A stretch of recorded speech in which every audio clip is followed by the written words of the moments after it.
తదుపరి సింహరాశి. ఈ సింహరాశి జాతకులకు పెళ్ళైన వారైతే గనక సంతానపరంగా తలనొప్పులు తలెత్తే అవకాశము కనబడుతోంది. అలాగే విద్యార్థులకు ఫోకస్ అనేది కొంచెం తగ్గుతుంది. సాధ్యమైనంతగా ఫోకస్డ్‌గా ఉండాలి. ఆట విడుపును వదిలిపెట్టాలి.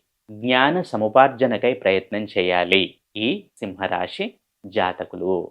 అలాగే జీవిత భాగస్వామితో ఇబ్బందులు తలెత్తే అవకాశం ఉంది. అంటే ఇబ్బందులు అంటే ఆలోచనా విధానంలో మార్పు వల్ల, మన అప్రోచ్ వల్ల చిన్న చిన్న మనస్పర్ధలు రావటానికి అవకాశం ఉంది ఈ సింహరాశి జాతకులకు. అలాగే ఈ సింహరాశి జాతకులు ఎవరైతే వృత్తి, ఉద్యోగ, వ్యాపారాల్లో ఉన్నారో వారికి విపరీతమైన ఆటంకాలనేవి ఎదురవుతాయి. ఒక చిన్న పని చేయటానికి కూడా చాలా వ్యయ ప్రయాసలకు లోనవుతారు ఈ సింహరాశి జాతకులు. ఈ విషయాలను గ్రహించండి.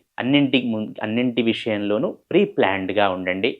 అవరోధాలను మనము దాటగలుగుతాము. ఈ సింహరాశి జాతకులు విద్యార్థులైతే గనక కొంచెం ఫోకస్డ్‌గా ఉండాలి అని చెప్పడం జరుగుతోంది. ఈ సింహరాశి జాతకులు ప్రతినిత్యము లలితా సహస్రనామాలు పారాయణం చేయటం ద్వారా సత్ఫలితాలను పొందుతారు.